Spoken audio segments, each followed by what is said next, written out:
bit about, what happened in University of Maiduguri yesterday. It was the first attack in that university, I beg your pardon, I think it was 2 days ago. It was the first attack in that university since the 5-year war against terrorism began in University of Maiduguri. What were your first thoughts when you heard about that bombing in Maiduguri, University of Maiduguri? It's expected.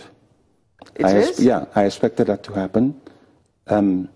We underestimate our adversary. We have won the battle.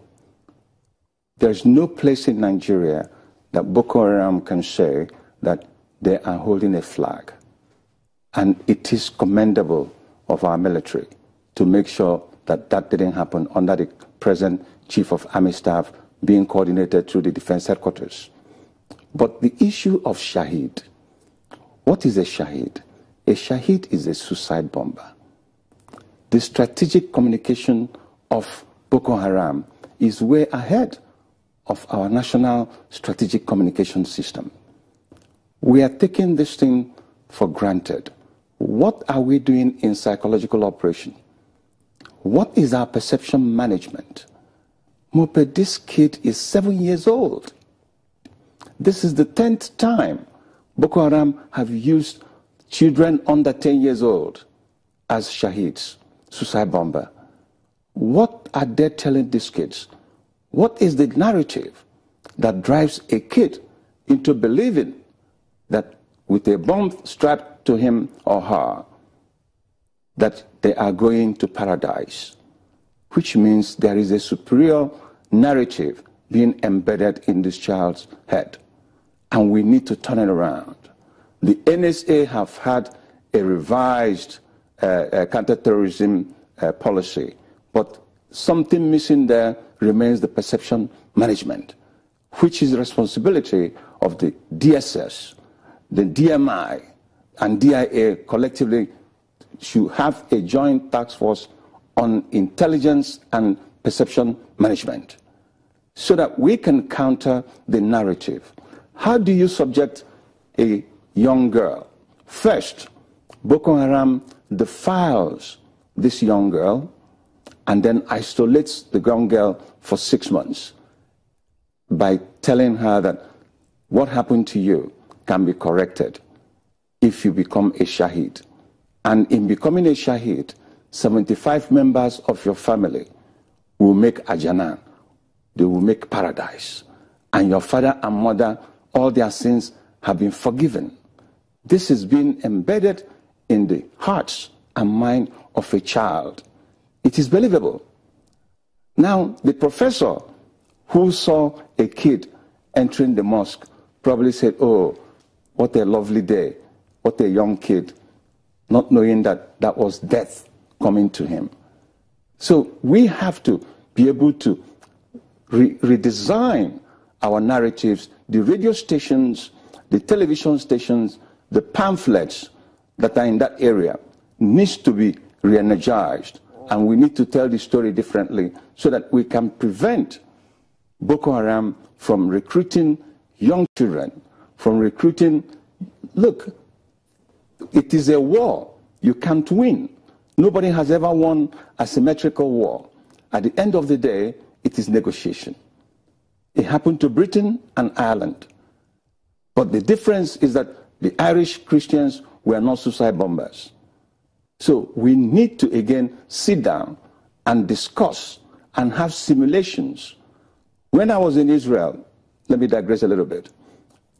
Before the graduation of our course, in protection of a particular facility, the school divided us in groups and asked us to write reports on how we can attack this facility. And we were put in 10 different groups. At the end of the day, you find out that they have collected more than 200 to 300 ideas on how to attack a particular facility. And those ideas are handed over to Israeli Defense Force. And they begin to do their simulations. At the eventual time such a thing happens, they know how to stop it. We need to be more proactive. We need proactive in war is not only when you go and use arms and shoot. what are we going to tell the people in their heads? What is happening in the IDP camp? How are we debriefing them? How are we preparing them to join the society? How are we making them understand that what they went through was an ordeal with Satan and not with Islam? And we shun that. There are two major issues that you've raised now. First of all, you've said that we will have to negotiate. That's the only way we're going to end this war, one. And then two, you've also talked about ensuring that we're able to reorient, de-radicalize those who have already been de-radicalized and see how it is we can flood it with our own Nigerian government's narrative and perhaps, you know, the real content of Islam, as it were. The first one, what sort of negotiations do you think that we're going to be, you know, engaging in? What precisely are we going to be, who, first of all, are we going to be negotiating, and what will be the terms? Is it that we're going to give them land to practice their religion, or what precisely is going to be the basis of that negotiation? Absolutely not. It is to bring them to understand that the journey they have taken is a journey to perdition, that the righteous way is the right of the true Islam. You have to be able to broadcast this constantly for it to flow into people's mind.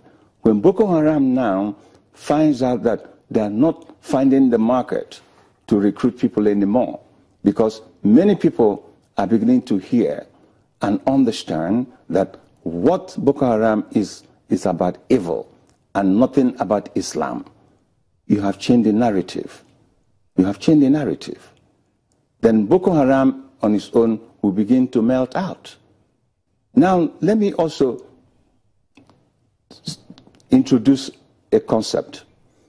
The military have told us that they have pictures of 150 high-ranking Boko Haram disappeared from Sambisa's forest. Mope, I expect the broadcast media, especially television and the print media, once in a while to show pictures of those people. Most especially the print media having a centerfold insert under their corporate social responsibility. Some of these people may be in Lagos pretending to be security men, pretending to be Meshai, selling tea and bread, pretending to be Mesuya. There are sleeper cells all over the country and will mass when they get the order to critical mass. Mr. Granito, we have to take a moment now. When we return, we will talk about, you know, the release of 257 civilians into society who were said to have been de-radicalized. We'll come back and talk about it after this moment. Do join us again.